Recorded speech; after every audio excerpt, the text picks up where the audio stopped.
Di Indonesia ini istilah entrepreneur lebih cenderung dikenal dengan istilah kewirausahaan. Kewirausahaan atau entrepreneur ini lebih identik dengan jual beli di pasar. Apa sih pengertian dari istilah entrepreneur itu? Lebih tepatnya istilah entrepreneurship. Simak video saya kali ini.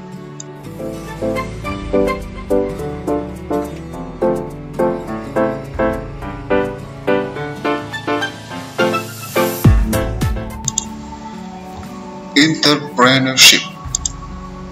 Pengertian dasar.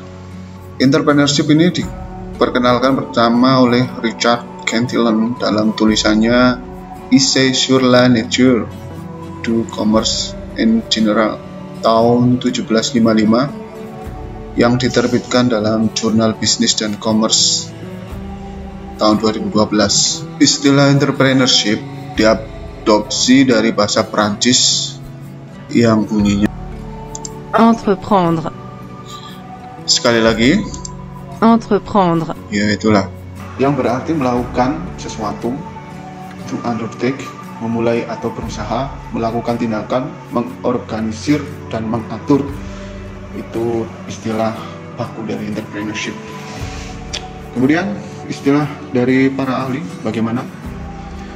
Kalau menurut Suryana dalam kewirausahaan, entrepreneurship itu suatu kreativitas atau inovasi untuk memecahkan, mencari peluang dari masalah yang dihadapi oleh setiap orang dalam kehidupan sehari-hari. Jadi kreativitas ini yang harus dibutuhkan untuk bisa membuat ide baru dengan dikombinasi, mengubah, merekonstruksi ide-ide yang sudah ada. Kalau menurut Danang Sunyoto, suatu sikap untuk menciptakan sesuatu baru, sesuatu yang baru, yang bernilai bagi diri sendiri maupun orang lain. Entrepreneurship tidak hanya tentang mencari keuntungan, tapi juga ada nilai sosial. Jadi menurut beliau ini, entrepreneurship ini harus mempunyai manfaat untuk masyarakat umum. Menurut Abu Marlow, entrepreneurship adalah kemampuan seseorang untuk peka terhadap peluang. Jadi kalau manusia-manusia nggak peka, itu nggak termasuk dalam entrepreneurship. Dan memanfaatkan peluang tersebut melakukan perubahan dari sistem yang ada. Dalam entrepreneurship, peluang adalah kesempatan. Jadi kalau ada peluang, berarti di situ ada kesempatan. Tetapi jangan lupa harus memperhitungkan risiko yang dihadapi. Jangan lupa risiko harus dihadapi. Kemudian ada istilah entrepreneurship dan entrepreneur. Apa itu artinya? Bedanya apa?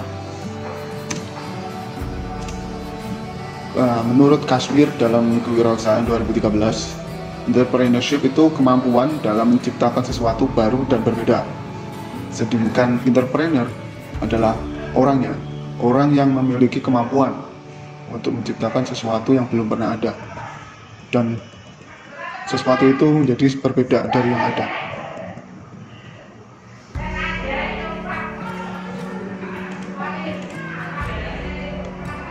Sifat-sifat entrepreneurship.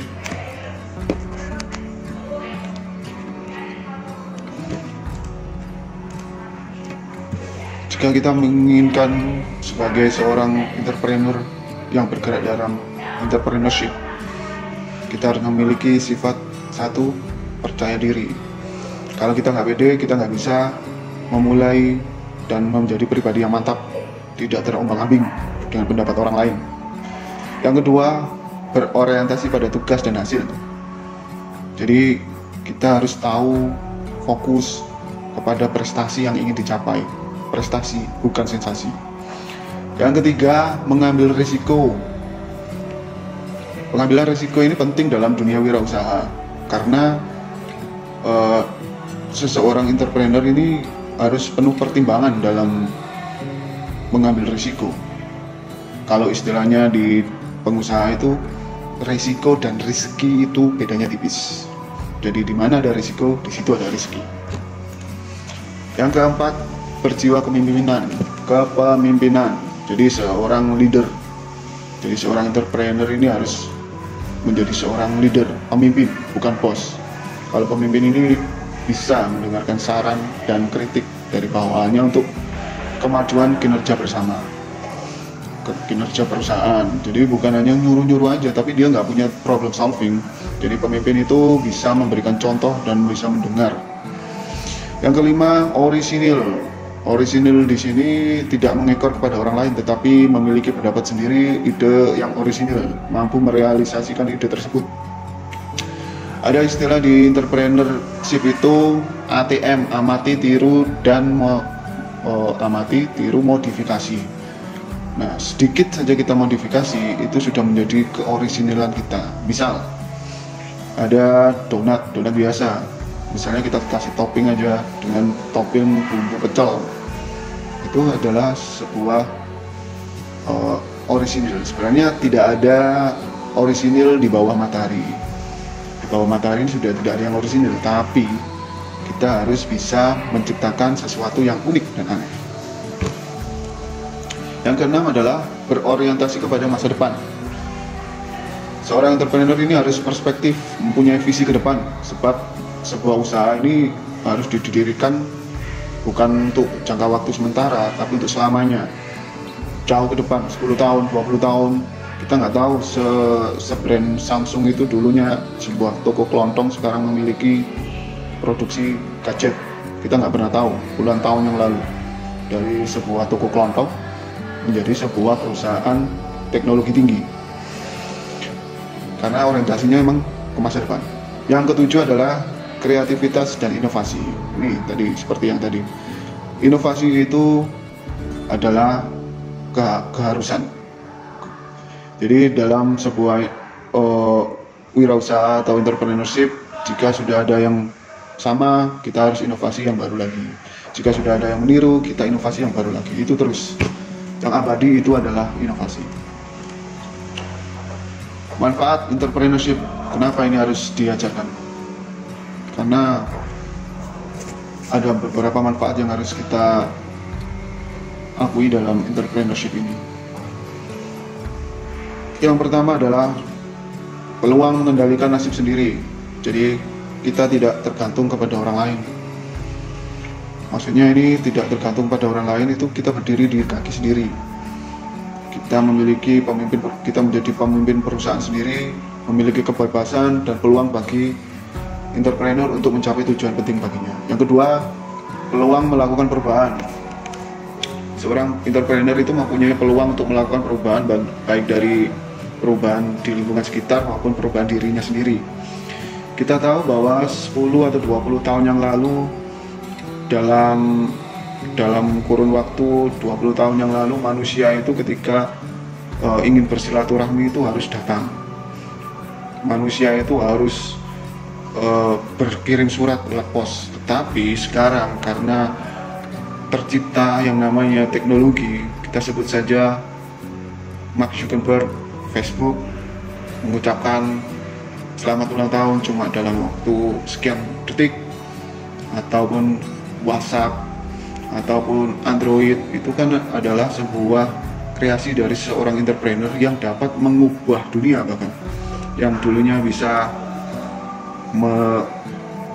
dulunya harus ke suatu tempat berkilo-kilometer, sekarang cukup dengan sekali klik, menjauhkan yang dekat, tetapi efeknya juga mendekatkan yang jauh. Yang ketiga, peluang untuk mencapai potensi sepenuhnya. Jadi entrepreneur tidak banyak perbedaan antara bekerja dan bermain, keduanya sama saja. Mereka mengetahui bahwa batasan terhadap keberhasilan mereka adalah kreativitas, antusias, visi mereka sendiri. Jadi entrepreneur ini bisa menjadi hobi bisa menjadi kerja. Itu salah satu keunggulan entrepreneur.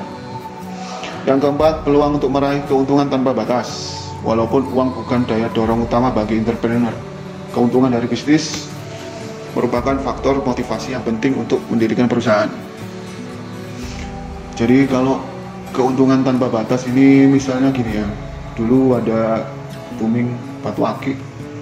Siapa yang mengira kalau awalnya yang 10 ribuan bisa dijual jutaan gara-gara musim batu akik? Sah saja kalau asal ada ijab kabul antara pembeli dan penjual, dan itu sah menurut agama maupun hukum. Yang tidak sah adalah ketika salah satunya itu tidak mengijabi atau tidak menyepakati, itu yang tidak sah. Yang kelima, peluang berperan dalam masyarakat dan mendapatkan pengakuan atas usaha. Pemilik bisnis menyukai kepercayaan dan pengakuan diterima dari pelanggan yang telah dilayani dengan setia. Jadi pasti seorang entrepreneur ini mempunyai pelanggan yang setia. Dia ingin diakui bahwa karyanya ataupun hasil usahanya ini mempunyai kualitas yang bagus dan berdampak nyata dengan fungsi ekonomi. Ada feedbacknya yang bagus. 6. Peluang melakukan sesuatu yang disukai dan bersenang-senang dalam mengerjakannya. Seperti saya bilang tadi bahwa kebanyakan entrepreneur ini melakukan hal yang disukai. Misalnya dia menekuni YouTuber misalnya. Dia suka mengedit gambar, dia suka tampil di depan layar. Tapi dia tekuni sehingga menghasilkan feedback yang bagus. Ini adalah salah satu keunggulan dari entrepreneur, menyukai, menjadikan hobi sebagai pekerjaannya. Termasuk juga ketika kita menggambar, suka menggambar, daripada menggambar tidak dapat uang, mending kita menggambar bangunan, bisa dibayar bahkan jutaan, ratusan juta, puluhan juta, seperti itu. Terus bagaimana tahapan menjadi seorang entrepreneur dalam entrepreneurship? Wah, tahapannya kayak kata Bob Sadino adalah usaha yang bagus adalah usaha yang dikerjakan. Itu aja. 1 action, 2 action, 3 action. Sebagus apapun usahanya, jika tidak dikerjakan, maka dia tidak akan jadi apa-apa. Demikian sesi pengertian dasar entrepreneurship. Jika ada yang tanyakan, silakan komen di bawah ini. Jangan lupa subscribe, like, dan share agar dapat memberikan video yang lebih bagus lagi. Terima kasih. Assalamualaikum warahmatullahi wabarakatuh.